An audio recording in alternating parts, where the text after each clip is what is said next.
Hello friends, movies all অ্যাবাউটে আপনাদের স্বাগত। হটস্টারে release করে গেছে বিক্রম ভাটের নতুন মুভি ব্লাডি ইশক। এই মুভিতে মুখ্য চরিত্রে অভিনয় করেছেন অভিকা গড়। মুভির ঘটনা সম্পর্কে যদি বলি তো এক কাপল যারা স্কটল্যান্ডে থাকে তাদের বাড়িটা হন্টেড। এবার তাদের বাড়িতে যে ইভিল স্পিরিট রয়েছে সে কেনই কাপলদের উপর অ্যাটাক করছে, কি তার উদ্দেশ্য, সেটা জানতে গেলে আমাদের মুভিটা দেখতে হবে। এটা মূলত একটা হরর মুভি, কিন্তু এখানে হররের কিছুই খুঁজে পেলাম না এবং খুঁজে পাওয়ার কথাও নয়, সেটা আশা করাটাই ভুল। কারণ মহেশ ভাট, বিক্রম ভাটরা যে ধরনের হরর মুভিগুলো বানান তাতে গল্প এবং ভূত দুটোর কোনোটাই খুঁজে পাওয়া যায় না।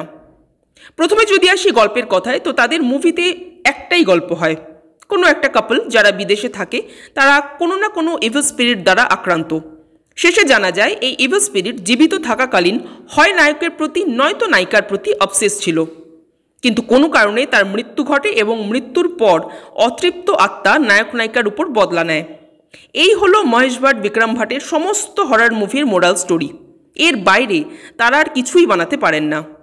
এখন যেখানে স্ত্রী, মুঞ্জা বা ভেরিয়ার মতো মুভি সোসাইটিকে কিছু না কিছু ইম্পর্টেন্ট মেসেজ দেওয়ার চেষ্টা করে চলেছে, সেখানে বিক্রম ভাটদের মুভিতে কোনো মেসেজ দেওয়া তো দূরের কথা, তাদের স্টোরি লাইনের কোনো মাথামুন্ডুও থাকে না।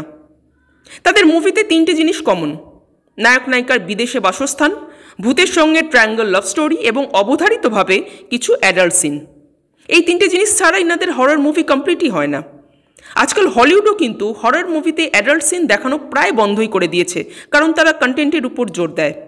সেখানে ভাটরা এখনও সেই ভাটের সিন দেখিয়েই চলেছেন এবং অদ্ভুতভাবেই নায়ক নায়িকার রোম্যান্সের টাইমে কিন্তু ভূতের আবির্ভাব হয় না।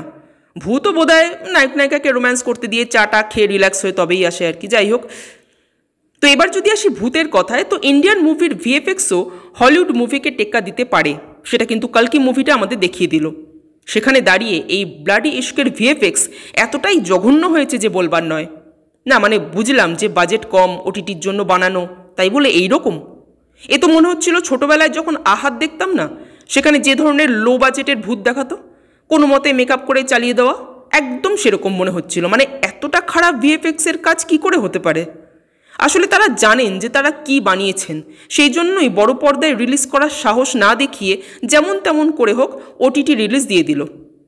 যাই হোক, ওভারঅল তো এই মুভিটা আমার যাচ্ছে তাই লাগলো। আপনারা যারা দেখেছেন তাদের কেমন লাগলো কমেন্ট করে জানাবেন। আর আমাদের ভিডিও ভালো লেগে থাকলে প্লিজ লাইক, শেয়ার ও সাবস্ক্রাইব করতে ভুলবেন না। Thank you.